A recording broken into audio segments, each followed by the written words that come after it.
Assalamualaikum warahmatullahi wabarakatuh. Perkenalkan, nama saya Nur Hikmah Wahyuni Sitorus, Fakultas Syariah, Program Studi Hukum Ekonomi Syariah semester 6. Di sini saya akan menyampaikan materi tentang penyelesaian kontrak bisnis syariah, yaitu penerapan kontrak bisnis syariah dalam perbankan syariah 1. Yang pertama ada konsep simpanan atau depositori al-wadi'ah. Nah, perlu kita ketahui apa itu al-wadi'ah. Secara bahasa, wadi'ah berartikan titipan atau amanah. Kata al-wadi'ah berasal dari kata wada'a yada'u wada'an yang berartikan membiarkan atau meninggalkan sesuatu, sehingga secara sederhana wadi'ah adalah sesuatu yang dititipkan.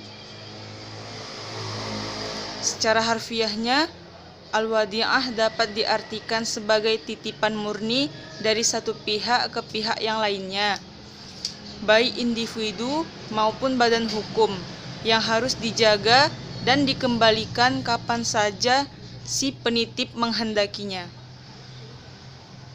Nah, yang perlu kita ketahui yang berkaitan dengan akad wadi'ah adalah yang pertama, muwaddi yang menitipkan atau orang yang menitipkan atau barang atau si penitip. Yang kedua, muwadda yaitu dititipi atau penerima barang penitip. Disebut wadi atau wadi'ah itu ialah objek atau barang yang dititipi. Nah, selanjutnya ada juga rukun wadi'ah. Apa itu rukun wadi'ah? Yang pertama, orang yang menitipkan barang. Yang kedua, orang yang dititipi barang. Ketiga, barang yang dititipkan atau disebut wadi'ah. Yang keempat, syirat titipan atau ijab dan qabul. Nah, ada juga syarat akad wadi'ah. Syarat akad wadi'ah ini ulama Hanafiyah mensyaratkan kedua belah pihak harus berakal, tidak boleh anak kecil yang belum berakal, atau orang gila, orang mabuk, hilang akal, dan lain-lain. Akan tetapi tidak disyaratkan harus baligh secara umur. Anak kecil diperbolehkan untuk melakukan akad atau titipan dengan adanya akad pada dirinya atau dengan adanya akal pada dirinya, sebagaimana diperbolehkannya anak kecil melakukan akad perdagangan jual beli. Meskipun dalam hal ini jual beli yang diperbolehkan adalah jual beli yang tidak menuntut adanya syarat dan ketentuan yang sulit untuk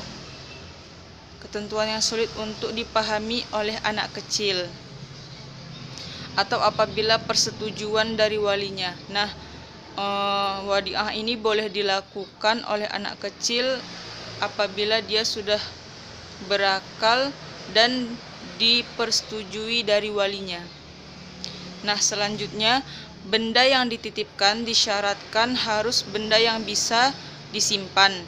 Apabila benda tersebut tidak bisa disimpan, seperti burung di udara atau benda yang jatuh ke dalam air, maka wadi'ah tidak sah. Apabila hilang, sehingga tidak wajib untuk mengganti. Nah, hukum menerima benda titipan ini menurut keadaannya, hukum menerima wadi'ah ada 4, yaitu yang pertama wajib yaitu bagi orang yang sanggup diserahi titipan atau orang yang sanggup dititipi oleh orang lain dan hanya dia satu-satunya orang yang dipandang sanggup, maka hukumnya wajib. Yang kedua, sunnah apabila bagi orang yang merasa sanggup diserahi suatu amanah sehingga ia dapat menjaga barang yang diamanatkan dengan sebaik-baiknya. Nah, yang ketiga, makruh apabila bagi orang yang sanggup tetapi tidak percaya terhadap dirinya sendiri, apabila ia mampu menjaga amanat itu dengan baik atau tidak, sehingga dimungkinkan ia tidak dapat mempertanggungjawabkannya. Selanjutnya yang keempat, haram. haram ialah bagi orang yang benar-benar tidak sanggup untuk diserahi suatu amanat. Nah, macam-macam wadiah di sini ada dua. Yang pertama wadiah yad al-amanah atau trust depository. Nah, wadiah yang pertama ini yaitu titipan barang atau harta yang dititipkan oleh pihak pertama atau penitip kepada pihak lain atau bank untuk memelihara atau disimpan barang atau uang tanpa mengelola barang harta tersebut. Yang kedua, wadiah yad ad-dhamanah yaitu atau guarante depository, yaitu barang dapat dimanfaatkan dengan izin si pemiliknya dan menjamin untuk mengembalikan titipan tersebut setiap saat si pemilik menghendakinya. Nah, selanjutnya ada yang kedua, konsep bagi hasil atau profit sharing. Bagi hasil ialah merupakan istilah pembagian hasil usaha antara pemodal dan pengusaha. Adapun istilah bagi laba rugi, maka istilah ini dipergunakan karena yang dibagi bukan hanya laba usaha, tetapi juga kerugian usaha. Terminologi hasil dalam kamus akuntansi biasanya terbatas pada penerimaan belum dikurangi biaya untuk mendapatkannya. Nah, adapun laba merupakan hasil pengurangan penghasilan dengan biaya. Dalam konteks inilah, secara sederhana, para akuntan membangun formula untuk menghitung laba rugi. Formula tersebut adalah hasil dikurangi biaya sama dengan laba. Penerapan konsep bagi laba rugi di perbankan syariah, sebuah tulisan kritis karya Timur Quran yang berjudul The Economic System in Contemporary Islamic Thought, Interpretation and Assessment.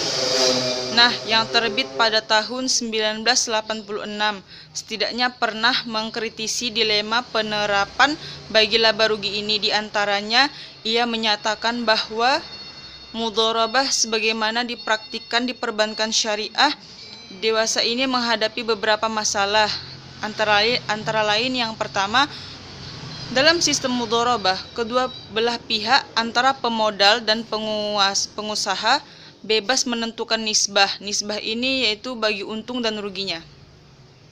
Konsep ini baik dan tidak menyalahi aturan syariat.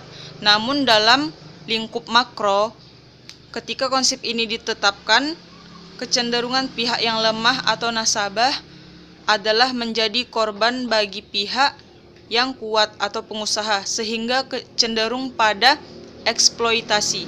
Yang kedua, manakala mudharibnya adalah perusahaan, bisa saja terjadi bahwa perusahaan tidak melaporkan besaran keuntungan yang dia dapat dari hasil mudharabah dengan pihak perbankan. Nah, selanjutnya yang ketiga ada konsep jual beli.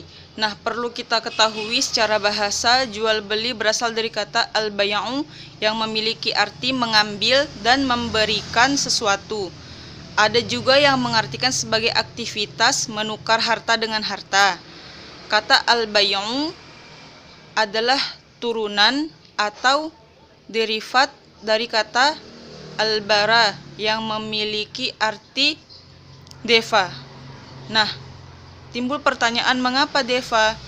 Karena pada saat itu orang Arab menyalurkan deva mereka saat melakukan transaksi jual beli, yang kemudian diiringi dengan saling menepukkan tangan sebagai pertanda bahwa seluruh transaksi atau akad telah berjalan dengan lancar dan telah terjadi perpindahan kepemilikan atau takabut yang tidak akan bisa sah bila tidak dilakukan dengan cara verbal atau ucapan maupun perbuatan.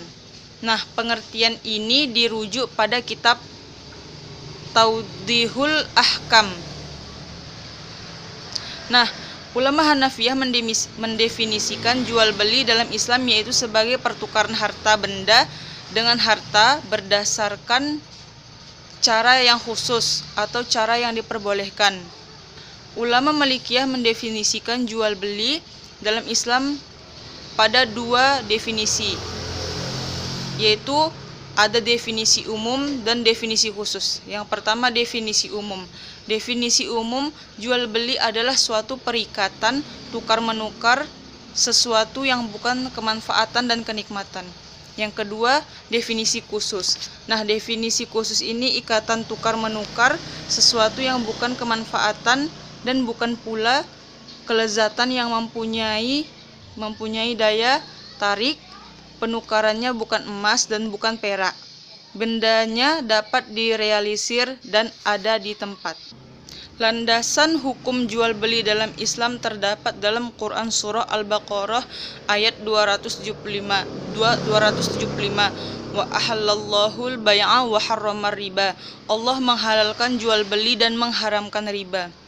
Ada juga terdapat Quran surah An-Nisa ayat 29 yang artinya, hai orang-orang yang beriman, janganlah kamu saling memakan harta sesamamu dengan jalan yang batil, kecuali dengan jalan perniagaan yang berlaku dengan suka sama suka di antara kamu. Nah, dan jangan kamu membunuh dirimu, sesungguhnya Allah adalah Maha Penyayang kepadamu. Selanjutnya dalam jual beli ini ada rukunnya. Rukun jual beli yang pertama, aqidain, yaitu dua orang yang berakad baik pembeli maupun penjual. Yang kedua, objek jual beli. Objek jual beli ini ialah objeknya, yaitu bendanya yang diperjualbelikan. Yang ketiga, ijab qabul atau sikhot, ijab qabul antara penjual dan pembeli. Yang keempat, nilai tukar pengganti barang. Nah, nilai tukar di sini seperti uang atau benda-benda lainnya yang bisa dijadikan sebagai penukar barang yang ingin dimiliki. Nah, selanjutnya ada juga syarat jual beli. Syarat jual beli ini yang pertama, kesepakatan bersama. Di sini kesepakatan bersama yaitu adanya rela sama rela antara penjual dan pembeli. Yang kedua, penggunaan akal sehat. Yang ketiga, barang yang diperjualbelikan harus dimiliki penjual. Nah, yang keempat, pihak penjual harus bisa menyerahkan barang kepada si pembeli. Yang kelima, harga barang harus diketahui. Yang terakhir ialah barangnya harus diketahui. Bukan harganya saja harus diketahui, tetapi barangnya juga harus diketahui ketika ingin melaksanakan jual beli. Nah, hanya ini yang dapat saya sampaikan. Terima kasih. Assalamualaikum warahmatullahi wabarakatuh.